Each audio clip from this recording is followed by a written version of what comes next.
Winter season में अभी तक सामान्य से 14% कम बारिश। जाने एक सप्ताह तक कैसा रहेगा मौसम। विंटर सीजन में अभी तक सामान्य से 14% कम बारिश दर्ज की गई है।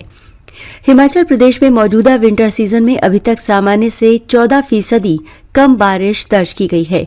मौसम विभाग के अनुसार 1 जनवरी से 11 फरवरी तक की अवधि के लिए 117.9 मिलीमीटर बारिश को सामान्य माना गया, लेकिन वास्तव में 101.8 मिलीमीटर बारिश ही हुई। चंबा में सामान्य से 34, कांगड़ा 8, किन्नौर 52, लाहौल स्पीति 13 व शिमला में 17% कम बारिश हुई, जबकि बिलासपुर 28, हमीरपुर 35, कुल्लू 6, मंडी 17, सिरमौर 13, सोलन 52 व ऊना में सामान्य से 88% अधिक बारिश हुई।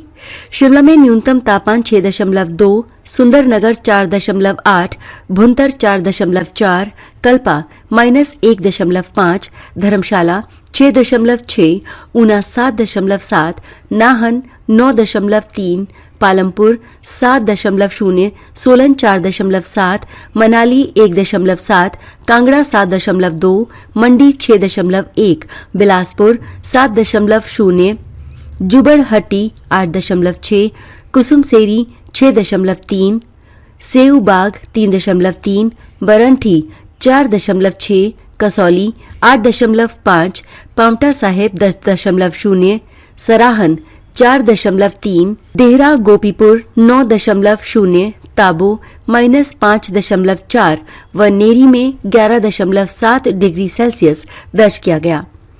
मौसम विज्ञान केंद्र शिमला के अनुसार पूरे प्रदेश में 15 फरवरी तक मौसम साफ रहने के आसार हैं। 16 और 17 फरवरी को राज्य की ऊंचे पहाड़ी 1-2 स्थानों पर हल्की बारिश बर्फबारी की संभावना है। वहीं अगले 3 से 4 दिनों में राज्य में न्यूनतम तापमान में कोई बड़ा बदलाव नहीं होगा।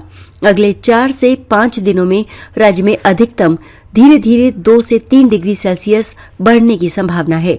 वहीं बिलासपुर, मंडी के कुछ क्षेत्रों में 11 व 12 फरवरी को घना कोहरा छाए रहने का येलो अलर्ट जारी हुआ है।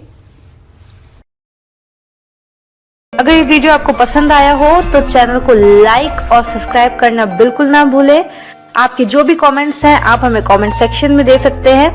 ऐसे ही और वीडियोस देखने के लिए बने रहिए देवभूमि मिरर के साथ।